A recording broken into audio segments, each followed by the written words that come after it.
Газпром. Арзамат Анаркулович, өзүңүзгө белгилүү болгондой, мына быйыл Кара Суу районунда 90 жылдык чоң юбилейный майрам болгон турат да. Кара Суу районунда быйыл берки саркындуу сууларды сактоочу канализация толук канды бүтүп, буйруса мына күз айларында бүткөнү турат. Хотя Кара Суу шаарын мындай бир катар бир планыңызга киргизип, 2025 жылычы специалисттериңизди жөнөтүп, Өзбекстанга чектеш турат.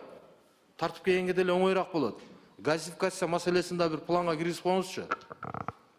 Барбы план ошондой? Айшар Абибуллаевич, биз өткөн жумада Газпромдон специалисттери келип, атайын план мероприятий түздүк. Буюрса майда дагы чоңдай совещание өткөзгөнбүз. Бул жерде коңшу мамлекеттердин газовиктер менен чогуу. Анан ошо түштүк региондорду толук эле камсыздоо боюнча объемду, көлөмүн, басымын көбөйтүү боюнча план мероприятий жасадык. Ал жерде эми Тажикстан, Өзбекстан, Кыргызстан 3 мамлекеттин ортосунда коюлган келишим бар. Ошол келишим негизинде Урсатьевская, Хаваст, Фергана деген магистралдык газопроводдун кубаттуулугун көтөрүп, атайын ремонттоо жумуштарын план боюнча түздүк. Буюрса келе жаткан жылытуу сезонунда мындай азыркы убакытта болуп аткандай проблемалар жок болот деп мен тилектешмин.